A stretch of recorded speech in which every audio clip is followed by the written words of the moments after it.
Балканот во тага, Европа во жалење, светот со пораки за сочувство за страшната трагедија која се случи во Македонија. Понуди за помош стигнуваат од цел свет. Претседателот на владата Мицкоски имал разговор со генералниот секретар на НАТО Марк Руте. Се разговарало за актуелната несреќи и за можно активирање на НАТО системот за спречување несреќи. Во овие моменти остануваме обединети и одлучни во борбата против корупцијата, промена на системот и одговорност за причинителите на несреќата. Претседателката на Европската комисија Урсула фон дер Лајен изрази жалење за трагичната загуба на животи во пожарот во Кочани. Сочувство стигна и од еврокомесарката Марта Кос. Моето најдлабоко сочувство до семејствата на жртвите и сите погодени. ЕУ се солидаризира со народот на Македонија во ова тешко време. Длабоко натажени од трагичниот пожар во Кочани, Македонија, кој однесе животи на премногу млади луѓе. Унгарскиот премиер Виктор Орбан во телефонски разговор со премиерот изрази сочувство до македонскиот народ, пред се до семејствата и пријателите на загинатите.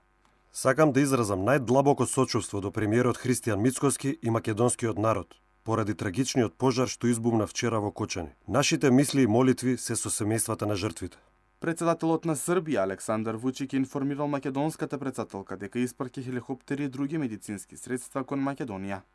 Изрази искрено сочувство до претседателката Гордана Силјановска-Давкова по повод страшната трагедија во Македонија, која длабоко ги погоди не само луѓето во таа земја, туку и сите нас во Србија. Понудив, а претседателката прифати да испратиме хеликоптери и други медицински транспортни средства.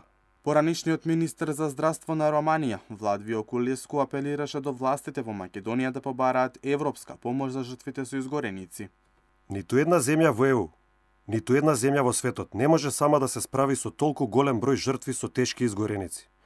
Македонија учествува во механизмот за цивилна заштита на ЕУ и може да побара помош во случај на големи катастрофи. Ова е токму таква ситуација. Претседателот на Бугарија Румен Радев на социјалните мрежи ја сподели болката на граѓаните на Македонија, во која загина и беа повредени многу луѓе. Пожарот во дискотека во Кочани е огромна човечка трагедија. Им изразувам сочувство на семејствата на загинатите и мои најдобри желби за оздравување на повредените. Сочувство за загубените животи и подготвеност на Грција да помогне изрази грчкиот премиер Мицотакис. Моите мисли се со жртвите и нивните семејства, а на повредените им посакувам брзо закрепнување. Грција е подготвена да помогне во ова тешко време. Пораки со сочувство упати хрватскиот премиер Андреј Пленковиќ. Претседателката на Косово па кажа дека губењето на млад живот е чувство што не може да се искаже. Деструктивни вести од Кочани, Македонија, губењето толку многу млади животи е трагедија што не може да се искаже со зборови.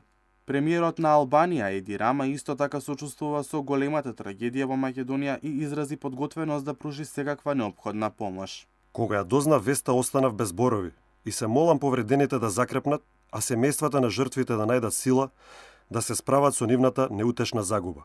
Руската амбасада во Македонија изрази сочувство исто така. Веста за трагично загинатите повеќе од 50 млади луѓе во дискотеката во Кочани ја пренесоа сите светски медиуми.